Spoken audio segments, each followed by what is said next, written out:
Սիրելի հայրենակիցներ, մինչ հաղորդումը սկսելը կարճ տեղեկություն բոլոր նրանց համար, ովքեր ցանկանում են գրանցվել լույսի բանակում կամ լույսի բանակին պատկանող Սիրիուս զորամիավորման ջոկատներում։ Ովքեր ցանկանում են դառնալ լույսի բանակի պաշտոնապես գրանցվել լույսի բանակում ու դառնալ լույսի բանակի անդամ։ Լույսի բանակի անդամ դառնալու համար ընդհանրապես բացարձակ կապ չունի դուք որտեղ եք բնակվում Հայաստանում թե Սփյուռքում։ Մենք ունենք թե Սփյուռքում գրասենյակներ ու գրանցված մարդիկ թե Հայաստանում։ Գրանցվելու համար ինչա պետք խնդրում եմ, միայն խնդրում եմ մաքսիմալ ուշադիր այն ձևաչափին, որը հիմա կասեմ։ Լույսի բանակի անդամ դառնալու համար պարտադիր է լույսի բանակ @gmail.com էլեկտրոնային հասցեին ուղարկեք հայտ հետևյալ կերպ ամենասկզբից ուղակի գրում եք մեծատառերով լույսի բանակ։ Երկրորդը, եթե Սփյուռքում եք, գրում եք ձեր բնակության երկիրը եւ քաղաքը։ Եթե Հայաստանում եք, գրում եք ընդամենը բնակության քաղաքը կամ գյուղը։ Հաջորդը գրում եք ձեր անուն, ազգանունը, գրում եք ձեր ծննդյան օր, ամիս, տարեթիվը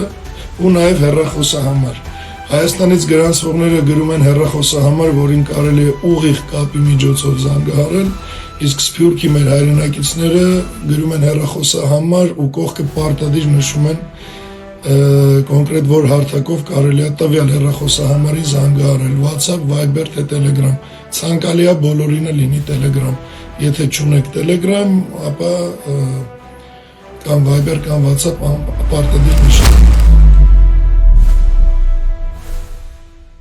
Լույսի բանակին պատկանող Սիրիուս զորամիավորման ջոկատներին միանալու համար ես նախ ասեմ նախապայմանները, որոնք պարտադիր ու խստորեն պահպանվում են։ Եթե համապատասխանեք, ուրեմն կարող եք հայտ ներկայացնել, որի ձևը քիչ հետո եւս կասեմ։ Ուրեմն Սիրիուս զորամիավորում չեն ընդունվում այն տղամարդիկ, ովքեր քիչ թե շատ սեր ունեն ալկոհոլի կամ սթափ գիտակցության վրա ազդող որևէ նյութ օգտագործելու հետ։ Սիրիուս զորամիավորում գրանցվելու համար պարտադիր նախապայմանա, որպեսզի ֆիզիկապես գտնվեք Հայաստանում ու ոչ թե մոտակա մի ամիս, երկու ամիսը, այլ որ միտքել չունեք դուրս գալու։ Դա երկրորդ։ Երրորդը պետք է լինեք ֆիզիկապես առողջ, որովհետև ի տարբերություն սովետական ստանդարտ ու իսպանայի ֆիզկուլտուրաների մեր վարժանքները անհամեմատ տարբերվում են, որովհետև ով բանակում ծառայել է, գիտի, որ ՊՆ-ի ֆիզ պատրաստության ծրագրի մեջ մտնում է բացառապես ջենտլմենի ու դա չի օպ այդ վիճակը։ Մեր մոտ ֆիզկուլտուրա չի, մեր մոտ լուրջ վարժանքներ են, թե հոգեբանորեն պատրաստելու, թե ֆիզիկապես։ Մարտարվեստից մինչև կրակային, մինչև հոգեբանություն ու մի խոսքով ամեն ինչ դրա համար ոչ թե ցանկալի, այլ պարտադիր է, որ գրանցվողը լինի ֆիզիկապես առողջ, հեչ չէ այդ ամեն ինչին դիմակայելու համար։ Բնականաբար նորեկներին չենք ծանրաբեռնում այնքան, ինչքան մեր հին մարտիկներին, բայց փուլ առ փուլ գնալով ամեն ինչ զարգանալու է նորեկների համար ու ձեզ եւս բաժին է հասնելու վարժանքների խիստ ռեժիմով ու ծանրաբեռնված ֆիզիկական պատրաստությամբ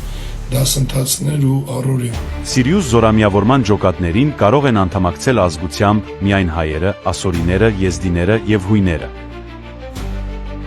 Մյուս ազգերի դեմ ոչինչ չունենք, բայց սա այն նախապայմանն է, որով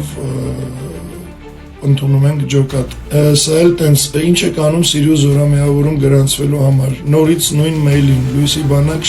@gmail.com էլեկտրոնային հասցեին առաջինը ուղարկում եք Sirius բառը։ Դրանից հետո գրում եք ձեր անուն, ազգանունը, երրորդը գրում եք ձեր ծննդյան օր, ամիս, տարեթիվը ու այդ էլ նշեմ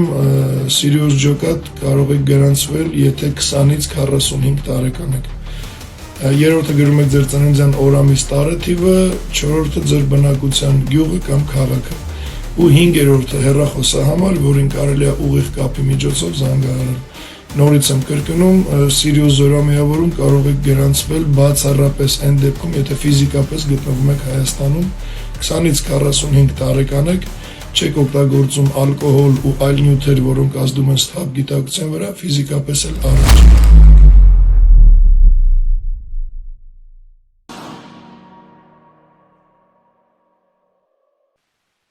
Բարև ձեզ բարեկամներ, Փակ TV-ն նորից եթերում է, Փակ TV-ն, որը ամեն անգամ իսկապես փորձում է իր ունկնդիրներին ներկայացնել նորանոր անձնավորությունների։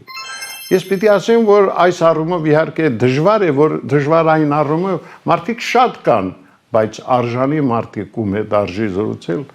հավատացեք աստիճանաբար քչանում են նվազում։ Դե մենք փորձում ենք գտնել այն անձանց, ովքեր այս երկրի համար ցավում են, ովքեր այս երկրի համար ուզում են ինչ-որ բան անեն, ովքեր ուզում են այս վիճակից մեզ դուրս բերել։ Կապ չունի, երիտասարդ են, տարեց, կարևորը որ նրանք հայ են, հայրենասեր։ Այդպիսի անձանցից մեկն էլ Կարեն Արայանն է։ Բարև ձեզ։ Բարև ձեզ։ Հույսի բանակ ռազմահերնասիրական կազմակերպության նախագահ Լույսի բանակ։ Լույսի բանակ։ Դե ինձ համար լույսը դա հույսն է։ Եվ Կարեն, պիտի ասեմ, որ ինչը դարձավ նախարարիթ, որ այդպես կոչվեց ձեր կազմակերպությունը։ Նախ ողջունում եմ ձեր հերոստաչասն։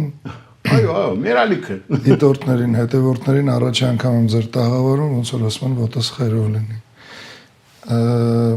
Լույսի բանակ, ես առասարակ լույսի սիրահար մարդ եմ ու առնչվելով այն խավարի հետ, որը սա համ կարակ ուղիղ հասկանակ, համ փոխաբերական։ Խավարը մտություն, խավար գործեր, խավար իրականություն, խավար ճակատագիր։ Խոսում ենք փոխաբերականից ինչ հիմքով, ինչ բանով ստեղծվի կազմակերպություն, որ լուսավորի հայերին, լուսավորի Հայաստանը որոշեցինք հենց տենց էլ կոչենք լույսի բանակ։ Դե որոշումը ճիշտ է կայացրել, պիտի ասեմ, որ ես որպես, եթե կարելի ասել, հին հեռուստատեսային հաղորդավար, լրագրող, հեռուստագործիչ, որտեղ 52 տարիներով անց եմ կացրել հեռուստատեսությունը, շատ բան են ինձ հուշում, շատ բան եմ տեսել, բայց հենց առաջին ձեր եթերից ասել եմ լավ է, նոր հույս է, նոր լույս է, սա արդեն կարևոր է, որտեվ ցավոք այն իրավիճակը, որում այսօր մենք հայտնվել ենք, մեղմ ասած պարզապես նողկալի է։ Ես չգիտեմ հաշտվել այս ամենի հետ, նորմալ հայ մարդը չի կարող։ Այդպես է։ Նշանակ։ Տեսեք, երբ որ եթե ավարտեցիք հաշտվել, ինչի հետ հաշտվես, կորուստների, մարդկային, տարածքային արժեքների, սրբությունների, որոնք փորձում են արժե զրկել, մատնել հենց ուղիղ ճիշտ եք ասում կորստի, որովհետև կորցնում ենք մենակ։ Դրա հետ հաշտվել հայը չի կարա։ Ես երբ որ առաջին անգամ ես 20 թվականի նոյեմբերի 9-ից հետո հանրային ելույթի ժամանակ օգտագործեցի իրական հայեր բառը, ինձ ասում էին պառակտման նոր ձև է, հայի իրականն ու անիրականը որն է։ Սա էլ է օրինակներից մեկը, տարբեր են իհարկե, բայց իրական հայրն ամենակ որ չի հաշտվի այս իրականության հետ։ Այնով հաշտվեց չակերտավոր հայ է, դրա իրականը որն է։ Իրականը կապ ունի ուղիղ իր իրական երկրի հողի պատմության ու արժեքների հետ։ Ով դրա հետ կապը չի զգում, թե հոգևոր, թե ֆիզիկական, իր հայ լինելու իրականը որն է։ Դրա համար ես լինելով իրական հայ, ես չեմ կարող հաշտվեմ, ու երբ որ ասում ես չհաշտվենք, հիմա ներարկած է չէ շատերի ուղեղի մեջ, բա ինչ անենք, նոր պատերազմ, նոր կռիվ, նոր զոհեր եւ այլն։ Ես ցավում եմ, որ որոշ մարդիկ չեն կարողանում հասկանալ,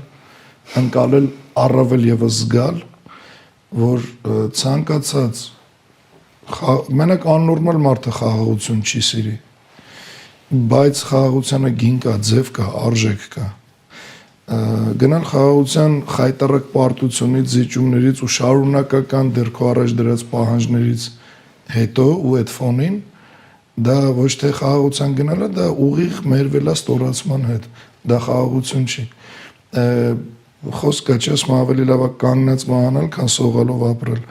Այսինքն այն մարդիկ, ովքեր հիմա այս խաղաղության են ձգտում, այդ մարդիկ մերված են սողալով ապրելու, ով ուզում է նեղանա, ով ուզում է չէ, դա փաստ է։ կանգնած մահանալը հենց պայքարն է, կյանքը ամբողջությամբ Համլետ ջան բաղկացած է պայքարից։ Մի 5 րոպե կա զրուցում ենք, այս 5 րոպեվա մեջ թե իմ թե ձեր մեջ մարմնի մեջ ինչ ատոմ ու բջիջ ասես իրար ինչ ասես արին։ Տիեզերքում մի աստղը մյուսին ա ուտում, օվկիանոսում մեծ ձուկը փոքրին, չկա այդ գարմոնիա ասված իրականում չկա, դա միֆ է։ Ու մարդիկ ովքեր գտնում են գարմոնիա ու իրանց թվում է որ վերջ խաղաղ ապրում են ամեն ինչ լավ է, դա տենց չի, բույսը որ բույսը պայքարում է։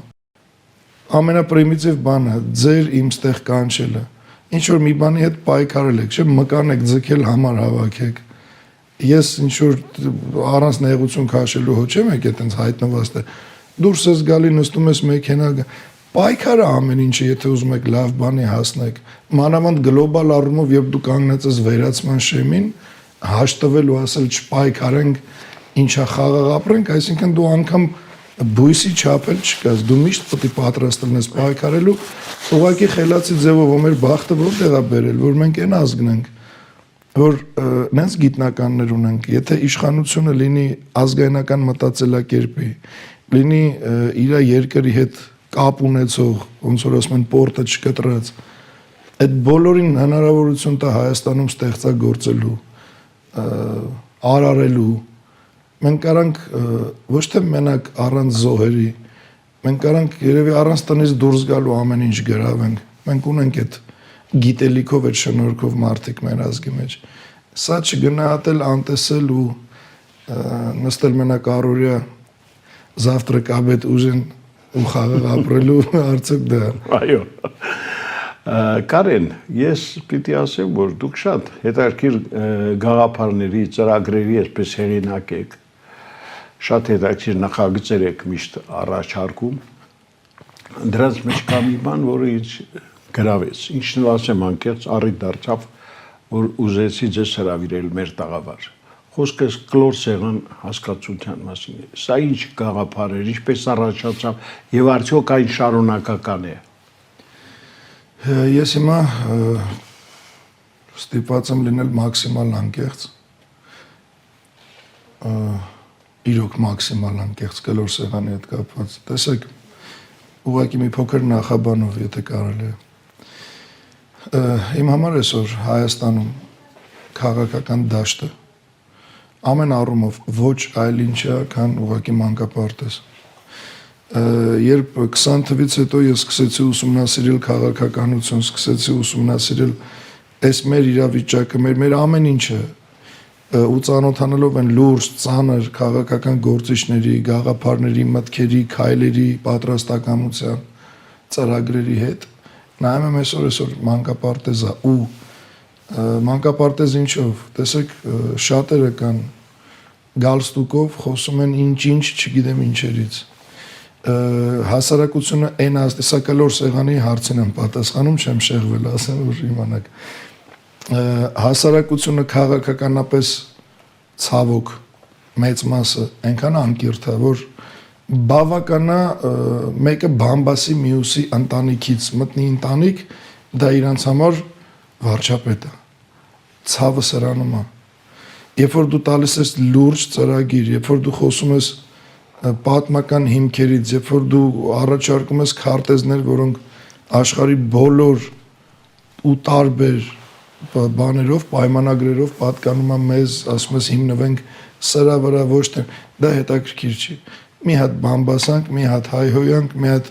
մեկի տանը խառնակցություն, մի հատ մտնես նրա տուն դուրս գաս, դա արդեն վարչապետի տեխնացուի ամենակիչը։ Սա խոսում է հասարակության քաղաքականապես անկիրթ լինելուց։ Երբ որ քաղաքականապես անկիրթ է հասարակությունը, մի մտածեք, որ Նիկոլին կարա փոխարինի, եթե հիմնվես հասարակության ընտրության վրա, նենց մեկը, ով իրոք երկիրը կփրկի։ Գնալու ենք ավելին ասպատ, հետո ավելի, որովհետև պահանջելուց հանրությունը, խոսում եմ մեծ մասի մասին, ինքը իրան հաշիվ չի տալի, ինչ է պահանջում, ինչ է ուզում իր երկրի համար։ Կլոր սեղանը իմ համար միտքեր ու պատճառեր զուտ նրա, որպեսզի ոչ թե կա որևէ քաղաքական գործիչ, ում կարիքը ես անձամբ շատ ունեմ, չկա տենց մեկը,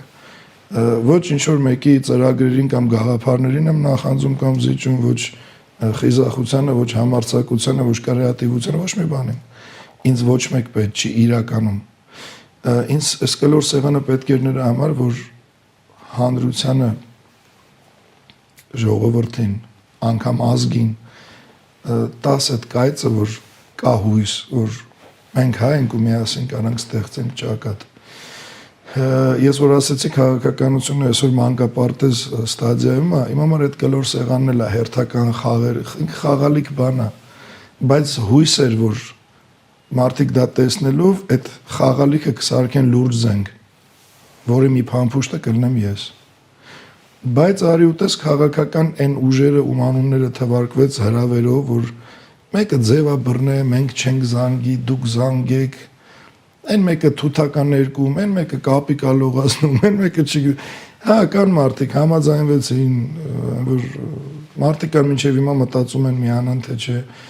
տարբեր են, հասկանում եք, ու ես հասկացա, որ դա էլ անցնող բան չի, որտեվ ամեն մեկը իր մեջ մտածում է իրանից այն կողմ աշխարհ չկա, այն դեպքում, որ ես խոսում եմ մենակ իմ անունից, ցանկացածի հետ դիպլոմավոր, չդիպլոմավոր, պետական համակարգում աշխատած, թե չաշխատած, ցանկացածի հետ, ցանկացած թեմայով, ինչը վերաբերվում է իմ հայրենիքին ու քաղաքականությանը, դիվանագիտությանը ու ռազմավարությանը, դժվար որևէ խոսքով կամ մի 5 րոպե զիջեմ կամ իր մտքին նախանձեմ։ Ու այս մարդիկ, որ երբ որ իրանց առաջարկում ես, իրանց թվում է իրանք իրականում ավելի կարևոր են, քան կան։ Չէ, դա տենց չի, դա ուղղակի ժողովրդի կանչներ, իմ ձգտումն էր ժողովրդին ցույց տալու, որ կարա լինի ճակատ։ Ինչ դարավ այդ ճակատը։ Ես հիմա այդ կլոր սեղանի վերջի այն արդյունքը, որին պետք է հասնեինք, ես հիմա արդեն ձգտում եմ դրան, մի անգամից, ոչ թե նորից, փուլ առ փուլ, այսինքն ինքը որպես միտք ու գաղափար կա, բայց ֆորմատը այլ է։ Այդ խաղալիք ֆորմատը թողել ենք այն բանին, ժիրիկին, ԱԺԲ-ի, եկավ միտքը դուր եկավ, տարավ սարքես, թող խաղա, թող զբաղվի, ոչ միտեղ չի հասնելու, երբ որ մի բան քոնը չի, դու չգիտես էլ դա ուր է տանում, վերցնում ես ու մնում ես մեջը, այդպես մնացել են մեջը, նստում նկարում։ Հասկանալի է, լավ, հասկացա, դե ամեն մի լավ գործ ունի նաև իր դժվարին կողմերը, իր, այսպես ասած, թերի կողմերը։ Ես ուզում եմ, որ Կարեն ջան, մենք այսպես այսօր ոչ միայն անկեղծ զրուցենք, ես ուզում եմ, որ մենք այսօր նաև փորձենք գնահատականներ տալ արժանի։ Տեսեք, ես մեկ օր առաջ դիտեցի ձեր հաղորդումը Ծիծեռնակաբերդից, այդ հուշահամալիրի, այդ մեր ցավի, մեր դարդի, ոնց են ասում ժողովրդական լեզվով, մեր ամեն ինչի, այդ մեր սրբությունը ոնց կարող են այս իշխանությունների օրոք հասցնել այդ վիճակին։ Եվ փառք Աստծո, որ կան ձեր նման մարդիկ, որոնք իսկապես շատ մտահոգված են։ Ես հույս ունեմ, որ ձեզ կհաջողվի վերականգնել այդ ամենը, որովհետև դա մեր ամոթն է, եթե չանենք։ Լավ, ինչի մենք պիտի ունենայինք իշխանություն, որի օրոք սա հնարավոր լիներ։ Համլետ ջան, առաջի մեղավորը ձեր դեպքում, երբ որ փնտրում եք մեղավոր, գտեք ձեզ։ Իմ համար առաջի մեղավորը ես եմ, ձեր համար դուք պետք է լինեք։ Մեր ամենամեծ սխալներից մեկը այն է, որ ասում ենք լավ խիս են եղավ, ով է մեղավոր։ Դրանով իսկ դու քեզ առանձնացնում ես ժողովուրդ հասկացողությունից։ Գիտեք ինչքան մարդիկ կան, երբ որ դիմում ես հանրային, բարև հայեր ջան, բարև ժողովուրդ, ժողովուրդ եկեք սենց անը, ինքը չի ընկալում, որ ինքը դրա մեջ է։ Ինքը ասում է հələ տենամ ինքը ու ժողովուրդը ինչ են անում։ Բա դու ով ես։ Եթե շատ եմ ես, անգամ ես ապրիլին, երբ որ դուրս եկանք վերածննդի շարժման շրջանակներում, շատերն էին ասում, տենանք ժողովուրդը ինչ անում, կմիանանք։ Լավ, ում խոսցնում ես, ասում է, այս ժողովուրդը գժվել է, այս ժողովուրդը չի հասկա։ Լավ, եղբայր կամ քույր կամ մորքուր, չգիտեմ, դու ինչ ես, եթե ժողովուրդը գժվել է, այն մեկը սխալ է, այնի ասենք թե ճիշտ է, դու ինչ դիտորդ ես, վիդեոկամերա ես այս քաղաքում, ծառ ես, ինչ ես։ Դու երբեմն հանդիպում եմ, ասում դե ես ինչ անեմ, թող ժողովուրդը դուրս գա ես էլ։ Ախր այդ ժողովուրդը բաղկացած է քո պես եսերից։ Ու ամեն մեկը որ ասի ես ինչ անեմ, ու այսօր ունենք այն իշխանությունը, որ տվել է մեզ նախարարներ Ժաննայի տեսքով ԿԳՄՍ-ի, ով չգիտես ինչի էլեկտրական, հոգեբանական, չգիտեմ ինչական նեղացված հղիություն է տանում Գարագին Նժդե գաղափարից, Գարագին Նժդե անձից, Թուրքի մեզ մորթելու փաստից, որ ինչի պետք է երեխեքը տենց իմանան, հարցազրույց ունի, կարակ նայեք, բարբաջանքը, հակահայկական, ապազգային ու հակապետական, որտեղ ինքը անվանում է հայրենասիրությունը փուչիկ կոնցեպցիա, Գարագին Նժդեի գաղափարները վտանգավոր եւ այլն, ու անգամ հեգնանքով խոսում է ոնց կարա 1.5 միլիոն ցեղասպանության զոհերը ելնեն սրբություն, ինքը ասում է դա նորմալ չի։ Հարցազրույցը կարա գտնեք նայեք ու վդրուկ նույն Ժաննան որոշում է, որ այդ հուշահամալիրը շատ կարևոր է իր համար, ինքը պետք է վերանորոգի։ Ու զարմանում են մարդիկ, թե ինչի եք մեջը բան տենում, էլի, մարդիկ սարքում են։ Այ եթե օրինակ դուք լինեիք նախարարը կամ պատվիրատուն ու դուք խոսայիք մենակ այն մասին, որ այո, թուրքը պետքա դա ընդունի, այո, ցեղասպանությունը ու անցնեիք այդ հուշահամալիրը վերանորոգելու, ես դες կհավատայի։ Բայց երբ որ դուք խոսում եք, որ դա նորմալ չի, երբ որ ցեղասպանության զոհերը սրբություն են ու հանգարց տենց ուզում ես վերանորոգես սիրտը ցավում է, որ ասում ես ոնց ես փոխվել։ Բա ոնց մեկ նախ չհասկանաս ինչա, փորձեցինք հասկանալ, ըստ փաստաթղթերի պարզվեց ամբողջը պետքա քանդվեր, դեմն առանք, հիմա հետևողական ենք, վերահսկում ենք, ու ոնց որ քաղաքականության մեջ է, տեսեք սա էլ հո քաղաքականություն չի, ես դիվիդենդ չեմ հավաքում սրանով, շատ ավելին է արվել ու արվում, քան ես բարձրաձայնում եմ, ուղղակի բարձրաձայնում եմ այն հատվածը, որը մարդկանց հուզում է, որ հանգիստ լինեն, որ ինչի՞ չէ միանան, նենցա որ բայց անգամ ստեղ ճիշտ նույնպես ոնց որ քաղաքականության մեջ մարդիկ կան, չգիտես ինչի խորշում են կոնկրետ Լույսի բանակի անունը տալուց, կոնկրետ իմ անունը տալուց։ Տեսեք, պարզ, ես ասացի, անկեղծ խոսանք, շատերը փորձեցին այդ շինարարությունը դադարեցնել։ Անայդ Թարխանյանը լացում էր, որ դադարեցնելա պետք վարկյան շուտ։ Ես դա տեսել եմ, դա ինձ ոգևորել է, ես դուրս եմ եկել դադարեցնելու։ Դրանից առաջ են ով ասես մի խոսքով, ԱԺԲ բաններ այդ Հայկ Դեմոյանը գնաց միտինգ արեց։ Մենք գնացինք, չհասցրեցինք էլ ակցիայի բուն իմաստը նպատակը իրականացնել, որովհետև տեղում եկանք պայմանավորվածության, որ դա դադարեցվի։ Նայում ես, վրոդիվը պետքա բոլորը հանգստանային, չէ՞, ովքեր դες ձգտում էին դադարեցման։ Արի ուտես 2 օր հետո ես սա չեմ փաստում որպես նեղացածի կերպար կամ բան։ Ուղղակի որ հանրությունն էլ գիտակցի ինչա կատարվում։ Վարդան Հակոբյանը կանչում է իրան on-line հյուր Հայկ Դեմոյանին, ասում է ինչ վիճակում է Ծիծեռնակաբերդը։ Ասում է դե շինարարությունը կանոնացրինք։ Անցանք առաջ։ Այսքանի օր Անայդ Թարխանյանը անընդհատ ասուլիսներ է տալի։ Չկա, ես չեմ անում, որ Լույսի բանակի անունը տան, իմ անունը տան, թող ոչ թող մոռանան բոլորը, բայց այդ բանը կառուցվի։ Ուղղակի հարցը առաջանում, ինչ կա Լույսի բանակ կամ Կարեն Արայան բառերի մեջ, որ թե քաղաքական դաշտում, թե այս հարցում չեն կարում այդ արտաբերեն ասեն օրինակ Կարեն ջան մի ընկճվիր, դե խնդրում եմ որպեսզի ես ուզում եմ ասեմ, տես ես չեմ ընկճվում, իրանք պետք է ընկճվեն։ Ես արդեն երկար տարիների փորձ ունեմ, բայց սկսած առաջի նախագահից մինչև այս վերջի ոչնչությունները միշտ եղել եմ սև ցուցակում։ Եվ այնտեղ որտեղ հանկարծ հայտնվել է Ղուշյան ազգանունը, ասել են ջնջեք, ինչ կոչում, ինչ են, դա ինձ չի հուզում, կարևորը ժողովրդի գնահատականն է, մարդիկ դա գնահատում են։ Տեսեք, Համլետ ջան, ստեղ հարցը ոչ թե իմ ընկճված դիրքն է, ես ընկճված ընդհակառակը, դա ինձ ավելի է ցույց տալի, որ քո մտքին չկա կոնկուրենցիա, բայց մարդիկ ինչ որ կոնկուրենցիայի մեջ են։ Հարցը գիտեք որն է, եթե երկուսս էլ ընդդիմադիր ենք, ինչ ունենք իրար հետ։ Ինձ առաջի անգամ այս հարցը իմ մեջ ծագեց, երբ որ Քոչարյանի լրատվականները սկսեցին իմ դեմ խոսալ, այն հլա ամենասկզբից։ Այն մրտասում լավ, երկուսս էլ սրան դեմ ենք։ Քոչարյան անդիմադիր։ Չէ, դե պասուց էլի, եթե վերցնենք, տենց են ցույց տալի։ Ինչ կա իմ հետ։ Հետո նույնը Սերժի լրատվականները, հետո արդեն արտախորհրդարանական ուժերը, որ ինչ-որ sense գզվռտոցի բան, ես կոնկրետ ընդդիմական դաշտից համենայն դեպս ովքեր իրանց տես ներկայացնում են։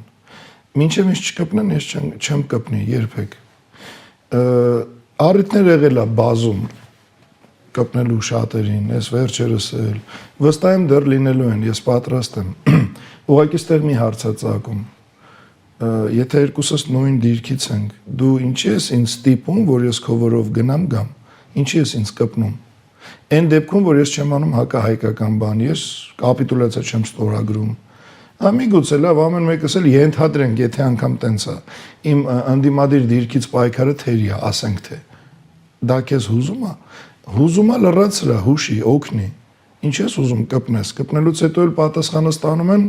վայ, տեսեք մեզ ինչ ասեց։ Հիմա նույնը, տեսեք, այս Ծիծեռնակաբերդի հարցն էլ քաղաքականություն չի, բայց էլի առնչվում ես նույնին։ Պայքարա թե մենք, ես, ախպեր, հա դուք, հարց չկա։ Հիմա հարց այդ բոլոր ընդդիմադիրներին, ովքեր մտքներին դրել են վաղը ինձ կպնելու, օրինակ։ Լավ, ինձ բան բոլորին կպար, մնացիր մենակ դու, այսինքն քո պայքարը հիմնական Նիկոլի դեմ չի, այլ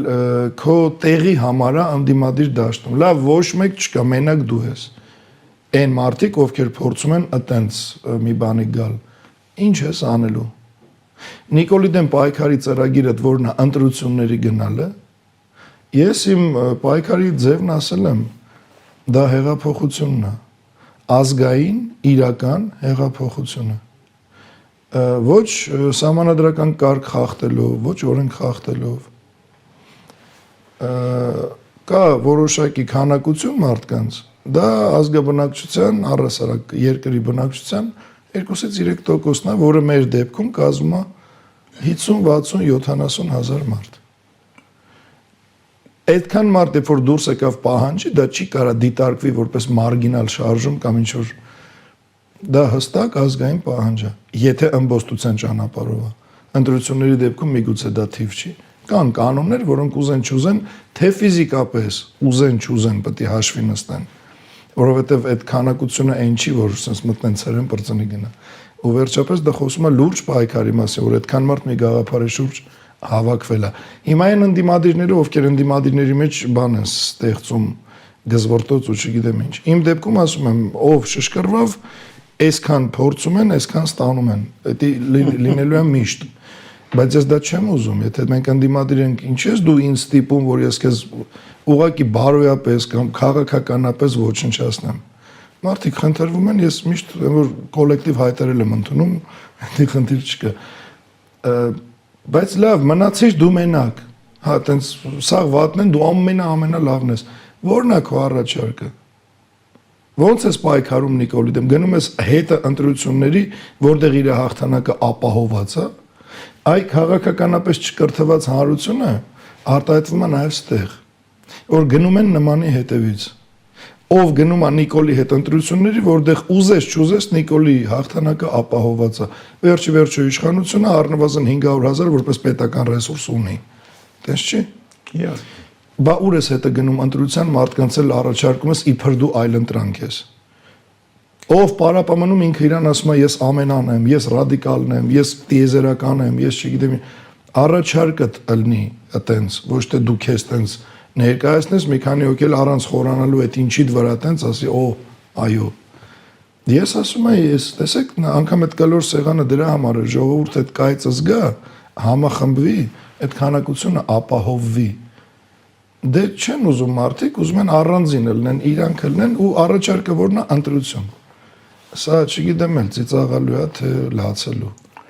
Մի հարց որ ուզում եմ անպայման քեզ տամ։ Արդեն հասկացա քո դիրքորոշումը, բայց այնուամենայնիվ մի հարց կա, որը չի լուծվում։ Տեսեք, մենք վերջերս ականատես եղանք, թե ինչպես Իսրայելն ու Համասը եկան ընդհանուր հայտարարի եւ առաջին քայլը որ արեցին այդ պայմանագիրը ստորագրելուց հետո գերիների ազատ արձակվել։ Ինչու մեր իշխանությունները գերիներին չեն պահանջում ազատել։ Ինչ խաղաղության պայմանագիր առանց գերիների ազատման։ Դա թող հասկանան են մարդիկ, ովքեր Նիկոլ են փառաբանում։ Եթե դու գնում ես խաղաղության, դե տեսեք, դա Ադրբեջանի դեպքում, Թուրքիայի դեպքում, ասում են սահման բացենք, խաղաղություն, պահանջ չկա եւ ո՞ս կարա պահանջ չլինի։ Թող ընդունեն ցեղասպանությունը, թող ներողությունը խնդրեն, փոխհատուցումը տան, հողերը վերադարձնեն, օրինական, բարոյական, պատմական, իրավական բոլոր իրավունքներով, հիմքերով։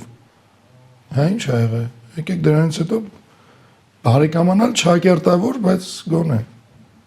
Ախր դու էդ էլ չես պահանջում։ Ադրբեջանի հետ գնում ես խաղաղության այն դեպքում, որ ինքը գիտե խոթելական ներքին գործերի մեջ, ներքին քաղաքականության մեջ, սահմանադրությունդ փոխի։ Էս արա, սենց ստոյկատուր, սենց կանգնի, սենց չխոսաս։ Գերիներն էլ պահում են մոտը։ Ու ես այդ մարդկանց ոնց չասեմ, տագետ, ովքեր ասում են վատ է, խաղաղություն է։ Այսինքն այս մարդիկ всё, թքենք գերիների վրա, ախպեր մենք լավ լինենք, սա մորթապաշտություն է։ Սա չգիտեմ, որ ուտող զուգարան գնացող, ուրիշ ոչ մի բան, ամեոբայի կյանքով ապրող մարդու դիրքորոշում է, որ ջանդամ Արցախը չկա, գերիներ այնտեղ կարևորը հիմա խաղաղենք, որ հիմքի վրա, այն դեպքում, որ բացարձակ ոչ բանավոր, ոչ առավել եւս գրավոր, ոչ որևէ երրորդ կողմից, ոչ հենց Ալիևի, ոչ մեկի կողմից երաշխիք չկա, որ հիմա այս ընթացքում, որ մենք խոսում ենք, կարող է չխփի։ Ուր այդ երաշխիքը։ Ախր ամեն ինչ պետք է ունենա հիմք, երաշխիք ու որ դու դա պետք է իմանաս, զգաս ու գիտակցես, չկա։ Կարեն, դու առաջինն էր, որ դեռ 2025-ի հոկտեմբերի 4-ին, թե չեմ սխալվում, Իլուր աշխարհի հայտարարեցիք, որ Թուրքիայից Հայաստան էին փորձում բերել մի քանի տասնյակ հազարով հայկական անձնագրեր եւ Վրաստանում տեղի իշխանությունները, ուժայինները բռնագրավեցին։ Փաստ, որը շատ աղաղակիչ էր, բայց թե իշխանությունները, թե մեր դիմադիրները լռում են, ի՞նչն է պատճառ։ Մեկ այլ երկրում դա կպայթացներ ամբողջը։ Ախր իշխանություն, որ ասում եք, Համլետ ջան, այդ իշխանություն բառը ուղղակի աչքերդ փագի, սա իշխանություն, ինչ դեմքեր ես չէ տենում։ Սրանք ինչ կապ ունեն իշխանություն բառի հետ։ Հայաստանը շատ վաղուց Լևոն Քոչարյան, Սերժ ու էսի դարձրել են բան, օֆիս։ Որ կառույցից է պետության հոտ գալի, նենց որ զգաս պետականություն կա, Սփյուռքի նախարարությունն է, մշակույթի նախարարությունն է, չեմ խոսում ամենակարևորները, ՊՆ-ն ու կրթությունը։ Սրանցից իշխանություն ոնց որ ինձանից փարավոն եգիպտական։ Հələ ձեզանից կարելի է պատկերացնել։ Նախ իշխանությունը ինքը պետք է, տեսեք, նորից գամ ցավոտ կողմին, հանրության քաղաքականապես անկիրթ լինելուն։ Երբ որ մենք օպերայում ենք, բոլորը չգիտես ինչի դառան քաղաքական պահանջատեր։ Ուրա ձեր թիմը ինչ ծրագիր ունի, քաղաքական ուղղվածությունը, արտաքին քաղաքական, բոլոր հարցերի պատասխանները կան։ Բայց ոչ մեկ ով ընտրել է Նիկոլին, ինքը չգիտի Նիկոլի քաղաքական ուղղվածությունը որն է։ Հուշում ես, ասում ես նեոլիբերալիզմն է։ Ասում ես դա որն է։ Նախ պետք է բացատրես լիբերալիզմը, որ լիբերալիզմը իր մեջ պարունակում է ազգայինը մերժելու գաղափար։ Դրա համար են օպերայի շենքից հանում այդ ազգային բալետի թատրոն, չէ, դրել են համապետական։ Ազգային բառից վառվում են, տարակում են, խփնվում են սրանք։ Այսքանը բացատրես ու զարմանում են, ասում ոնց է սա ազգային բաներին դեմ է։ Բա լիբերալիստ եք ընտրել, բա ինչ եք ուզում։ Հիմա նույնը եկեք հարցնենք Սերժ ընտրող ու Քոչարյան ընտրողներին։ Ով է Սերժը քաղաքական ուղղվածությամբ, սոցիալիստ է, կոմունիստ է, ինչ է։ Հələ տեսեք գիտեն։ Կամ իմանալուց հետո գիտեն դա ինչ է նշանակում, ինչ է իր մեջ պարունակում։ Երևի մի տոկոսը։ Ես չգիտեմ ինչն են ընտրում այս մարդիկ։ Իմ ազգը, որով ես ապրում եմ, իմ էությունն է, իմ ամեն ինչը, ես ապրում եմ իր համար, իրանով, իր հետ։ Բայց ցավում եմ, որ այդ ազգս ես չգիտեմ ինչ է ուզում ընտրի, ինչ ոնց է ընտրում ինքը։ Այսինքն չգիտեմ, ընտրում է ինչ, բամբասանք, ընտրում է ուղղակի ճվճվան խոսք, ընտրում է վիրավորողին, ընտրում է քֆուր տվողին, ընտրում է ուղղակի խելացի դեմքով գալստուկով, ինչ ես ընտրում, իմ ազգ։ Դու ուզում ես ընտրես մարդ, ով տեսեք խոսում են, սա այսպես պետք է արվի, բան դիվանը եկեք ենթադրենք, ով ինչ խոսում է, իդեալական է, վերին գաղափար է։ Փրկությունն է էլ դուսուս աննախադեպ, բայց եթե դու չունես ուժ, Համլետ ջան, եղի ամենախելացի մարդը, եղի ով ուզում ես եղի, ինչ ուզում ես եղի։ Ուժային կողմից երբ որ խոսում ես, բանակը զինենք, էս անենք, որ այդ գիտելիքիդ տերը լնես։ Ոնց բանակ ասում, էլի զոհեր, արա հո դու գիծ չեք։ Այդ որորվանից է հզոր բանակ ունենալը զոհերի խորհրդանիշ։ Այո, զոհերի խորհրդանիշը թշնամական կողմի համար։ Մեր հզոր բանակը։ Ու այդ բանակը ինչի համար է պատրաստ լինելու պատերազմի, սրանք տրամաբանական, բնական պայքարի պահանջի բաներ, պահանջարկներ են, այսինքն։ Այս բարերից, որը պետք է ավելի ոգևորի, այո, ամեն ինչ ներդնենք միլիտարիզացիայի վրա, մեր պետական, մեր այդ կրթական, առաջինը բանակի, այս ամեն ինչը, չէ, ինչ բանակ, բա ինչի վրա, լավ, ինչի վրա դրվի, ուտելու, այն Վարդան Պետրոսյանը մեծ լավ բան ունի, ասում է, տղեկ խաբար եք, որ չուտելն էլ է լավ բան։ Այսինքն անձնական փող, ուտել փող։ Պետական մտածելակերպ, ազգային, ասենց ինչ-որ գաղափարի շուրջ համախմբում, ես չգիտեմ,